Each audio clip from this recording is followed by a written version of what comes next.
जम्मू कश्मीर आतंकी हमले में कैप्टन समेत 5 जवान शहीद, बलिदान दे रहे कई जवानों को शहीद का दर्जा तक नहीं। नमस्कार, मैं हूं रचना सिमवाल।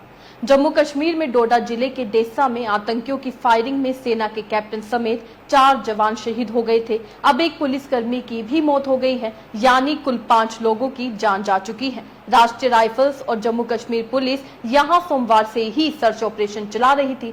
सर्चिंग के दौरान आतंकी फायरिंग करते हुए भागे। घना जंगल होने की वजह से वे बच निकले। सोमवार रात 9 बजे के आसपास फिर गोलीबारी हुई। इसमें 5 जवान गंभीर रूप से घायल हो गए। इन्होंने इलाज के दौरान दम तोड़ दिया।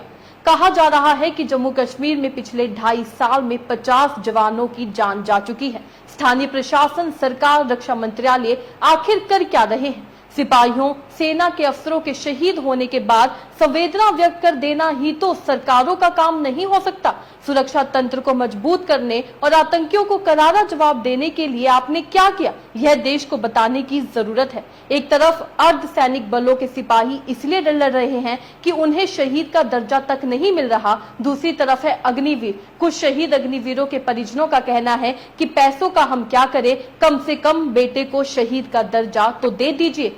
हाल में अलवर जिले का एक अग्निवीर शहीद हो गया था। उसके परिजनों को अब तक मात्र 48 लाख रुपए मिले, जबकि हाल ही में देश के रक्षा मंत्री राजनाथ सिंह ने कहा था कि शहीद अग्निवीर के परिवार को 1 करोड़ रुपए दिए जाते हैं। अलवर जिले के शहीद अग्निवीर के भाई ने अकाउंट में आया मैसेज तक दिखाया और वह 48 लाख रुपए की आवक ही बता रहा है। फिर 1 करोड़ रुपए देने वाले रक्षा मंत्रालय के दावे का आखिर क्या हुआ? कुल मिलाकर सरकार जो कह रही है या कहना चाहती है और जो हकीकत है उसमें काफी फर्क है, कुछ विरोधाभास है। इसे ठीक करना चाहिए। इसकी सबसे बड़ी जरूरत इसी वक्त है। इसलिए भी कि राहुल गांधी और उनकी कांग्रेस पार्टी ही नहीं बल्कि पूरा विपक्ष इस वक्त अग्निवीर योजना के खिलाफ मशाल उठाए हुए है। कहा जा सकता है कि पिछले लोकसभा चुनाव में अग्निवीर योजना के सख्त विरोध का कई राज्यों में विपक्ष को फायदा भी मिला।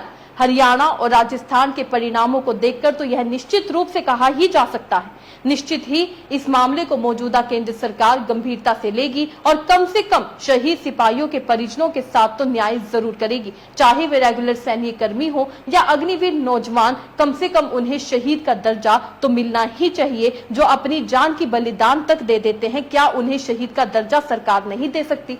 इस खबर से आप क्या समझते हैं? अपने राय कमेंट में लिखकर जरूर बताइएगा। इसी तरीके से देश और दुनिया से जुड़ी हर छोटी सी बड़ी अपडेट के लिए FBN यानी फ्रंटलाइन ब्रेकिंग न्यूज के साथ बने रहिएगा।